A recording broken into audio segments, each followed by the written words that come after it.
बलात्कार. सर लवकर या, मी खूप प्रॉब्लेममध्ये आहे. माझ्यावर बलात्कार झालाय. माझ्या अंगावर कपडे नाहीत. त्यांनी फाडून तुकडे तुकडे केलेत. मी लोकेशन पाठवले आहे. लवकर या, प्लीज हेल्प मी. फोन खाडकन बंद झाला. इन्स्पेक्टर साधना पाटील आळस आणि थकल्यामुळे विश्रांती घेत होत्या. आज दिवसभर बंदोबस्त होता. कोणातरी मंत्र्याची विजिट होती.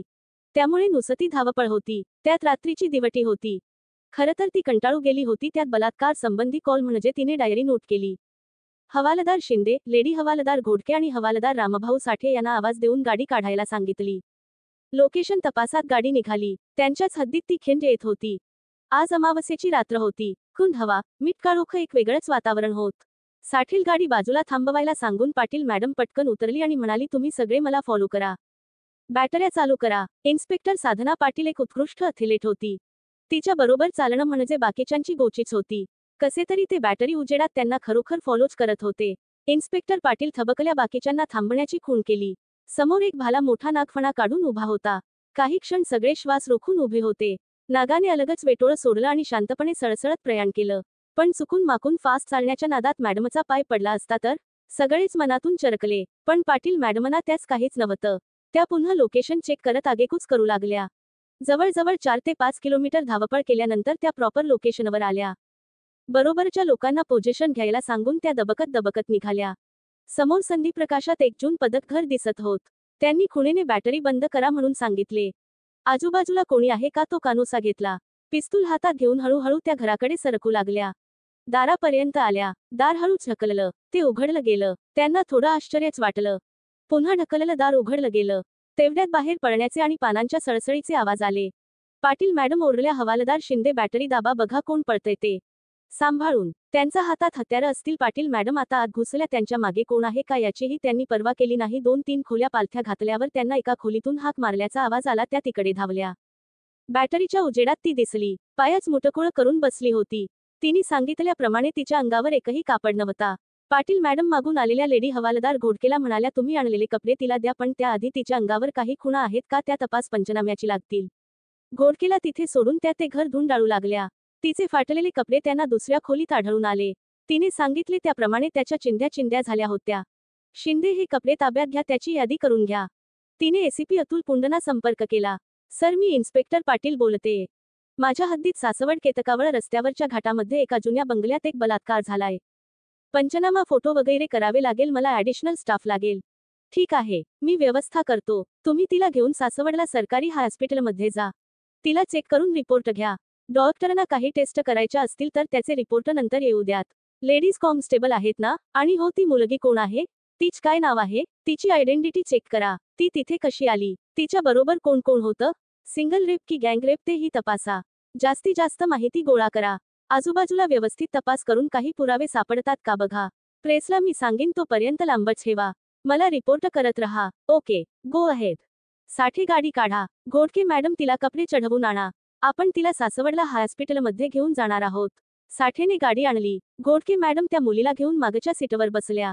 पाटील मॅडम पुढे बसल्या व गाडी सासवडकडे निघाली. पोरी, तुझं नाव काय? मी जुई सरे पाटील. जुई गणपतराव सरे पाटील. मी मुंबईत राहते. माझं मूळ गाव कराड जवळ आहे. तू आमदार सरे पाटलांची? मी मुलगी. पण मॅडम प्लीज हे उघड करू नका. माझ्या वडिलांची इज्जत जाईल. आणि इज्जतीसाठी ते कोणत्याही थरापर्यंत जायला कमी करणार नाहीत. तुम्ही प्रेसशी पण काही बोलू नका. आधी माझ्या काकांचा सल्ला घ्या. यशवंतराव सरे पाटील. राजकारणात त्यांचं मोठं नाव आहे. तुम्ही पण ओळखत असाल त्यांना. साखर कारखान्याचे चेअरमन आहेत. हो, मी नाव ऐकलंय त्यांचं. बघते मी काय करायचं. मात्र आम्हाला आमच्या प्रोसेस पूर्ण कराव्या लागतील. त्या करू, मग पाहू. साहेबांचा सल्ला घेऊ. पण मला राहून राहून एक प्रश्न पडलाय. तुमच्यावर हात टाकायची कोणी कशी डेअरिंग केली तेच समजत नाही. कोणाला जीव नकोसा झालाय कोणास ठाऊक. बोलता बोलता सासवड आले. ते हॉस्पिटल आले. तिथे जुईला नेऊन डॉक्टरांना सर्व इन्स्ट्रक्शन देऊन पाटील मॅडम बाहेर आली. तिने एसीपी पुंडना फोन लावला. हॅलो सर, मी इन्स्पेक्टर पाटील. बोला मॅडम. सर, केस जरा कॉम्प्लिकेटेड आहे. म्हणजे मेडिकली काही जास्त प्रॉब्लेम झालेत का? तस नाही सर, ते वेगळंच प्रकरण आहे. ही पोरगी, हीच नाव जुई. जुई गणपतराव सरे पाटील. ही आमदार कन्या. काका मोठं प्रस्थ. साखर कारखान्याचे चेअरमन. मोठं आणि डेंजर प्रकरण. 4 मर्डर. पाटील मॅडम, कळलं मला. मी कमिशनर साहेबांशी बोलतो. तुम्ही मात्र तपास व्यवस्थित करा. आणि हो, त्या पोरीला उगाच त्रास होईलच काही करू नका. मी स्वतः तुम्हाला जॉईन होतो. ओके, ठेवा, साहेबांशी बोलतो. जय हिंद सर. जय हिंद. पाटील मॅडम पुन्हा डॉक्टरचे केबिनकडे वळली. डॉक्टर, तपासणी झाली? हो झाली. प्रायमाफेसी काय वाटतं? काही फाइंडिंग्ज आहेत. थोडी आश्चर्यात घालविणारी. काय आहेत? हा बलात्कार वाटतं नाही. काय? हो, तुम्हाला आश्चर्य वाटेल, मलाही वाटतंय, पण डॉक्टरी भाषेत विचाराल तर हा खरा बलात्कार नाही. हा क्रिएटेड वाटतो. जाणूनबुजून तो बलात्कार झालाय असे दाखवण्याची लक्षणे जास्त वाटत आहेत. अर्थात सर्व रिपोर्ट आल्यावर त्यावर जास्त भाष्य करता येईल. ठीक आहे, रिपोर्ट झाला की कळवा. आम्ही पेशंटला घेऊन जातो. एक अर्धा तास द्या त्यांना, स्पंजिंग वगैरे करू दे, मग न्या. ओके म्हणत पाटील मॅडम बाहेर आल्या. एसीपी साहेबांना फोन लावला आणि पुढे काय करायचे ते विचारू लागल्या. तुम्ही त्यांना तुमच्या स्टेशनला घेऊन जा. त्यांना काही हवं नको ते बघा. पंचनामा तपासा. तोपर्यंत मी कमिशनर साहेबांचा काही मेसेज येतोय का ते पाहतो. मग सांगतो काय करा ते. ठीक आहे सर. हॅलो हवालदार शिंदे, तुम्ही आता कुठे आहात? पंचनामा, फोटो वगैरे फॉर्मॅलिटी पूर्ण झाल्या का? आजूबाजूला आणखी काही सापडलं का? हो मॅडम, पंचनामा, फोटो वगैरे सर्व काही पार पडलं. आम्ही आजूबाजूचा परिसर पिंजून काढला. तिथे म्हणजे स्पॉट जवळ 2 गाड्यांच्या खुणा आहेत. एक फॉर्च्युनर व एक स्कॉर्पिओ असावी. त्यांचा माग घाटाच्या रस्त्यापर्यंत काढला. काही स्पोर्ट शूजच्या खुणा सापडल्यात. मॅडम, आश्चर्य म्हणजे त्यात किमान 2 लेडीज व 2 पुरुष तेथे या गाडीतून आले असावेत असे वाटते. कदाचित जास्तही असतील. बाकी कुठे रक्त वगैरे काही खुणा आढळल्या नाहीत. ओके, तुम्ही स्टेशनला या. तिथला एरिया सील करा. दोघांना तिथेच थांबवा. निघा. 2.2 सुईला घेऊन पाटील मॅडम स्टेशनमध्ये पोचली. तिने चहा आणि खायला मागवले. तितक्यात एसीपी साहेबांचा फोन आला. पाटील मॅडम, आपल्या समोर ती मुलगी आहे का? हो सर आहे. ठीक आहे, तुम्ही बाहेर येऊन फोन घ्या. येस सर, घेते. सर बोला. हे बघ, हे प्रकरण मोठ्या घराण्याचं आहे. राजकारणी आणि गुंडगिरी तुम्हाला माहित आहेच. तेव्हा त्या पोरीकडून आत्ताच जेवढी माहिती काढता येईल तितकी काढ. तुम्ही दाखवूच नका की तिच्याबद्दल तुम्हाला काही माहित आहे. नॉर्मल चौकशी करतो तीच पद्धत ठेवा. मी तुमच्या मदतीला इन्स्पेक्टर दिघे मॅडमला पाठवतो. त्या माहिती काढण्यात माहीर आहेत. All the best. Thank you sir. आम्ही नक्की सर्व माहिती काढू. इन्स्पेक्टर पाटील पुन्हा केबिन मध्ये आल्या. कांबळे मॅडम, चहा आणा. मी आत येऊ का? अरे दिघे मॅडम, हे काय विचारणं झालं? या आत या. प्लीज बसा. मॅडम, ही जुई, हिच्यावरच अत्याचार झालेत. बिचारीला पोलिसांची संपर्क साधता आला नाही तर काय झाले असते काय माहिती. अरे बापरे, हो का? पण आता जुई काळजी करू नको, आम्ही आहोत. मी इन्स्पेक्टर दिघे आणि ह्या पाटील मॅडम. आमची स्पेशल महिला अत्याचार स्क्वॉडमध्ये पोस्टेड आहे. म्हणून काहीही न लपवता आठवून सांगा. म्हणजे गुन्हेगाराला पकडून त्याला जास्तीत जास्त शिक्षा आपण देऊ शकू. काय सहाय्य कराल ना? हे बघा मॅडम, मी नक्की सहाय्य करीन, पण एक लक्षात ठेवा, मी आमदाराची मुलगी आहे. मला प्रश्न विचारून भांडवून सोडू नका. जुई मॅडम, आपण आमदार कन्या आहात. तरी आपल्या म्हणण्याप्रमाणे आपल्याला पळवून आणून बलात्कार केला गेलाच ना? लक्षात ठेवा, बलात्कार्याला आमदार खासदार काही कळत नाही. त्याला फक्त बाई दिसते आणि तीच त्याला हवी असते. तुमचं कोणी आलं का त्यावेळी सोडवायला? तुम्हाला पोलिसांचाच आधार घ्यावा लागला हे विसरू नका. तेव्हा नीट उत्तरे द्या. तपासासाठी ती महत्वाची आहेत. आम्हाला उगाचच पोलीस खाक्या दाखवायला आवडत नाही. ओके. प्रश्न पहिला, आपलं पूर्ण नाव? उत्तर, जुई गणपतराव सरे पाटील. वडिलांचे नाव? आमदार गणपतराव सरे पाटील. राहणार? सरेगाव, कराड तालुका, सातारा जिल्हा. सध्या पुणे येथे शिक्षणासाठी खाजगी हॉस्टेलमध्ये राहते. बरोबर. कोण राहत, मित्र की मैत्रिणी? मैत्रिणी किती? 3. कोणत्या कॉलेजमध्ये आणि कोणत्या इयरमध्ये शिकताय? SYBA. Private college. सर्व मैत्रिणी त्याच कॉलेजमधल्या आहेत? हो. तुमचे कोणी मित्र? आत्ताचे, पूर्वीचे? हो, कॉलेजमधले आहेत. आम्हाला सर्व मित्र मैत्रिणीचे नाव, पत्ते, फोन नंबर हवेत. नाही, मी का देऊ? तुम्ही मला बळजबरी करू शकत नाही. कांबळे हवालदार, ती काठी आणा. तुम्ही मला मारणार? लक्षात ठेवा, परिणाम चांगले होणार नाहीत. कांबळे मॅडम, काठी सांगते पण दादागिरी करू नका. नाव आणि मोबाईल नंबर खरे खरे हवेत. मी खोटारडी आहे का? मी असं म्हणाले का? सांग पटापटा आठवून. Rutuja Shah mobile, Pranita Deshpande mobile, Anupama Chatterjee mobile. आणि आठवत नाहीत? बरं, आठवलं की सांग. आता मित्र नाहीत, खोटं बोलू नको. आम्ही माहिती काढू. आठवलं. Subodh Rane mobile, Rajshekhar Shirke mobile. ठीक आहे, सध्या इतके. कांबळे मॅडम, हे फोन करून सर्वांना बोलून घ्या. Okay madam. बरं, आता सांग, हे कसं घडलं? म्हणजे माझ्यावर बलात्कार झाला त्याच रसभरीत वर्णन करू? नाही, ते ऐकण्यात आम्हाला काडीचा इंटरेस्ट नाही. असे खूप ऐकलेत. तुझ्यावर कसा झाला? म्हणजे तू पुण्याहून या घाटातील पडीक बंगल्यात कशी पोचलीस? तुझी तू आलीस? कोणी ओढून आणलं? जबरदस्तीने आणलं की आपणहून आलीस? आणणारे कोण होते? की एकटाच कोणी होता? तू विरोध केला की नाही? हे आमचे प्रश्न आहेत. आता तू उत्तरे दे, तीही फटाफट. मला जरा पाणी मिळेल का? हो, भरपूर पी, माठं भलाय. बोल, पाणी प्यायलं ना? हे बघा, माझे चुलते यशवंतराव सरे पाटील फार डेंजर आहेत. तुम्ही नोकरीवर नाही राहू शकणार. ठीक आहे, ते पुढे बघू. पण माझ्यावर बलात्कार झालाय आणि तुम्ही मलाच का टार्गेट करताय? ते नंतर सांगू, आधी वरील माहिती दे. आमच्या कॉलेजमध्ये एक मुलगा आहे. स्वतःला तो खूप हुशार समजतो, पण एक नंबरचा नालायक आहे. अर्थात हे नंतर मला कळले. त्याने मला भेटायला बोलावले होते. गाडीतळ सासवड रस्ता हडपसर येथे. खरं तर आमची फारशी ओळख नव्हती, पण तो हुशार आणि सिन्सिअर वाटायचा. दुसरं म्हणजे तो म्हणाला, तुझ्या मैत्रिणी पण येत आहेत.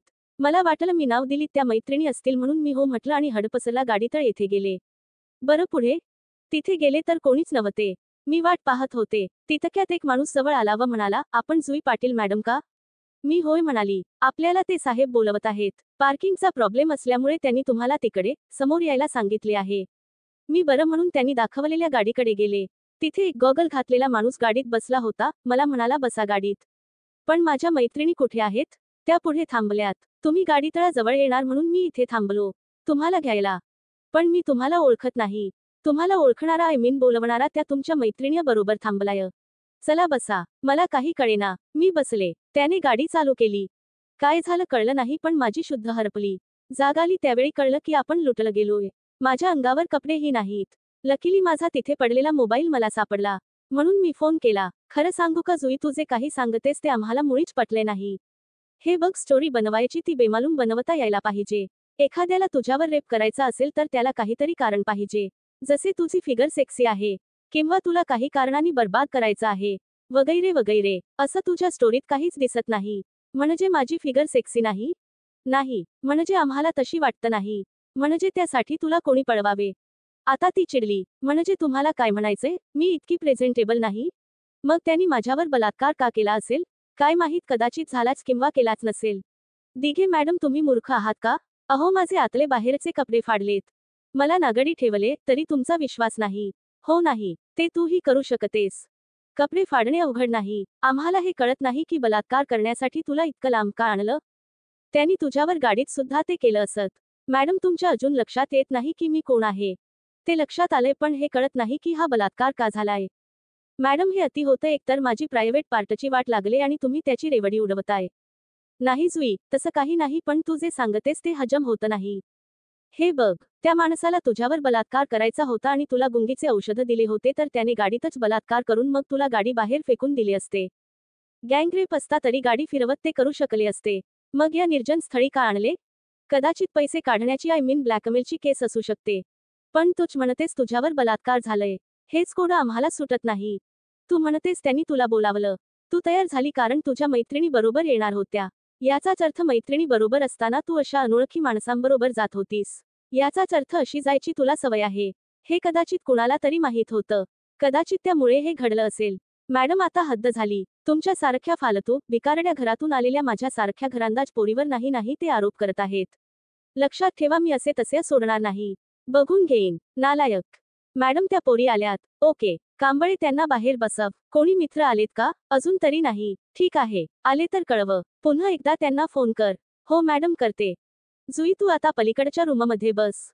जरा विश्रांती घे. तुझ्या मैत्रिणी आल्यात. मित्र पण येतील. त्यांच्याशी आम्ही बोलतो. बोला, बोला. माझ्यासाठी त्यांना त्रास देऊ नका. ते आम्ही बघतो. कांबळे, त्या तिघींना आत पाठव. हो मॅडम. मॅडम, या तिघी? हो का? या आत या. बसा. चहा घेणार? कांबळे, चहा पाठवा. मॅडम, नको चहा आम्हाला. अरे घ्या. पोलिसांचा चहा कसा असतो ते पहा. बर, मला सांगा, तुम्हाला इथे का बोलावलंय? काहीच माहित नाही मॅडम. ओके. तुमची एक मैत्रीण आहे, जुई. जुई सरे पाटील. ओळखता का? हो मॅडम, ती आमची रूममेट आहे. पण तीच काय? काय म्हणजे? तुम्ही तिच्या बरोबर फिरायला जाणार होतात ना हडपसर येथून? नाही, असं काहीच ठरलं नव्हतं. आणि हडपसर तर किती लांब आहे. बरं, तुमचे आणि जुईचे कायमन मित्र कोण कोण आहेत? त्यांची नाव आम्हाला हवी आहेत. सर श्रीकांत सहा, रमेश मेमाणी, सतीश शहा, लतीफ शेख हे आमचे कायमन मित्र आहेत. हे त्यांचे mobile number. Okay, thank you. Kamble यांना कॉल करून बोलावून घ्या. येस मॅडम म्हणत कांबळे ती नाव घेऊन फोन करायला गेल्या. तू ऋतुजा शहा नाही का? कुठली राहणारी? मॅडम, मी कोकणातली, दोपोलीची. थर्ड इयरला आहे. म्हणजे आम्ही तिघीही थर्ड इयर BA करतोय. बर जुई, तुमची रूम पार्टनर कशी आहे? वागायला, बोलायला छान आहे मॅडम. तिचे कोणी खास बॉयफ्रेंड? तसे आमचे वर्गातले कायमन फ्रेंड आहेत, पण खास असे कोणी असतील तर माहीत नाही. मॅडम, ती मोठ्या घरची मुलगी आहे. आम्ही सामान्य मध्यमवर्गीय कुटुंबातून आहोत. तिच्याकडे घरून कोण कोण येत? तिच्या एखाद्या मित्राची स्कॉर्पिओ गाडी आहे का? किंवा फॉर्च्युनर वगैरे? नाही, मित्राची तर माहीत नाही. पण घरच्या असू शकतील, कारण तिचे वडील आमदार व काका साखर कारखान्याचे चेअरमन काका आहेत. तुम्हाला कुणी फिरायला जायला हडपसर जवळ बोलवलं होत का? नाही मॅडम, असं कुणी बोलावलं नव्हतं. बर, काल रात्री किंवा दुपारी तुम्ही कुठं होतात? आम्ही कॉलेजला व त्यानंतर रूमवरच होतो. आणि जुई कुठं होती? ती गेले 3 दिवस रूमवर आली नाही. तिची आत्या का कोण आली तिच्या बरोबर गेली होती. ठीक आहे, तुम्ही जाऊ शकता. मात्र कधी बोलावल तर लगेच हजर व्हायचं. हो मॅडम, पण एक विचारू का? हो विचारा. हे सगळं काय चाललंय? जुई ठीक तर आहे ना? हो ठीक आहे, तुम्ही काळजी करू नका. तुम्ही जाऊ शकता. कांबळे, कोण पोर आली आहेत? त्यांना आत पाठव. या आत या. काय तुमची नाव? मॅडम, मी सुबोध राणे आणि हा राजशेखर शिर्के. तुम्ही जुई सरे पाटीलांना ओळखता का? हो मॅडम, आम्ही ओळखतो. कारण ती ह्या राज शिर्केच्या नात्यातली आहे. आणि सध्या आम्ही एकाच कॉलेजमध्ये शिक्षण घेत आहोत. काल दिवसभर तुम्ही कोठे होतात? मी माझे आईवडील पुण्यात आले आहेत, दिवसभर त्यांच्याच बरोबर होतो. आणि मी सकाळी कॉलेजमध्ये व त्यानंतर मी पार्ट टाइम जॉब करतो तिथे गेलो होतो. पाहिजे तर कन्फर्म करा. हे बघ, मला डाऊट आला तर नक्कीच कन्फर्म करीन. बर, तुमचा आणि कोणी मित्र आहे का जो जुईला ओळखतो? किंवा त्याच्याकडे स्कॉर्पिओ किंवा फॉर्च्युनर आहे? नाही, असा कोणी नाही, पण मॅडम ह्या दोन्ही गाड्या जुईच्या घरी आहेत.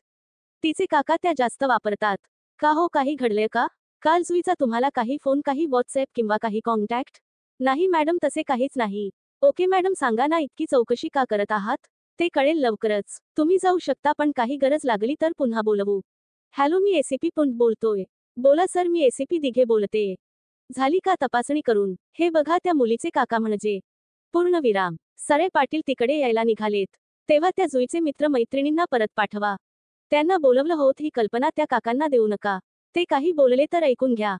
थोड वेगळं प्रकरण आहे. डायरेक्ट मुख्यमंत्री कनेक्शन आहे. ठीक आहे सर, आम्ही काळजी घेऊ. जुई, या बाहेर. तुम्हाला काही चहा, कॉफी, थंड वगैरे काही हवं आहे का? तुम्हाला कुठे सोडायचं आहे का? एक स्कॉर्पिओ चौकी बाहेर थांबली. जुईचे काका तणतणतच आत आले. इथे ड्युटीवर कोण आहे? सर, मी इन्स्पेक्टर पाटील. तुम्हाला काही अक्कल नावाची चीज आहे का? ह्या मुलीला तुम्ही कशासाठी इथे ठेवलेय? तुम्हाला माहितीये काही कोण आहे? आमदाराची मुलगी आणि माझी पुतणी. ओळखत नाही तुम्ही मला? नाही सर, आम्ही तुम्हाला ओळखतो. तुमच्या मुलीला आम्ही उगाच नाही इथे ठेवली, तर उलट तिचा मदतीचा फोन आल्या आल्या धावत जाऊन मदत केली. हे बघा, त्याचसाठी तुम्ही पगार घेताय. त्यामुळे उगाच मदत केली याच कौतुक सांगू नका.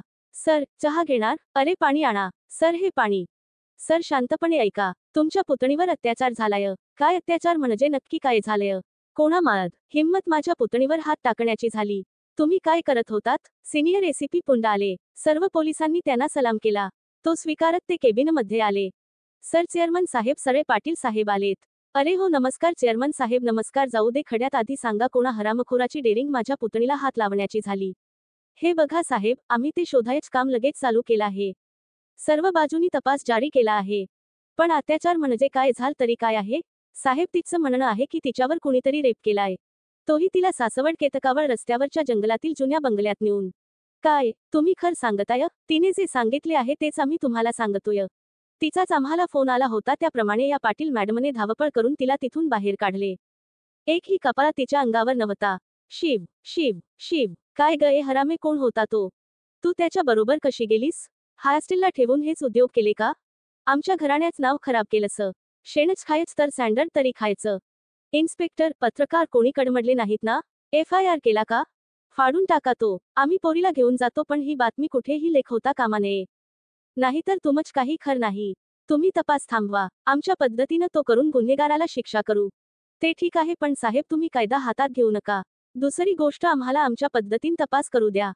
एसीपी, मी सांगतो ना, तपास थांबवा. सर्व रेकॉर्ड नष्ट करा. किती हवेत फक्त आकडा कळवा. समजल? स्वारी सर, तुम्ही म्हणजे या दुनियेचे मालक असला तरी आम्ही विकले जाणारे नाही आहोत. या लेडीज स्त्रिया, यांनाही कुटुंबभर लेकरबाळ आहेत, त्यांचाच कायट स्त्रियांवर अत्याचार होऊ नये. अत्याचाऱ्यांवर वचक राहावा, त्यांना शिक्षा व्हावी यासाठी आहे, आणि ते त्यांची ड्युटी इमानदारीत करत आहेत. त्यांच्या कामाची अशी पैशात मोजदाद करू नका. जा तुम्ही तुमच्या पुतणीला घेऊन. आम्ही आमची ड्युटी निभावणार. Good bye. आपण जाऊ शकता.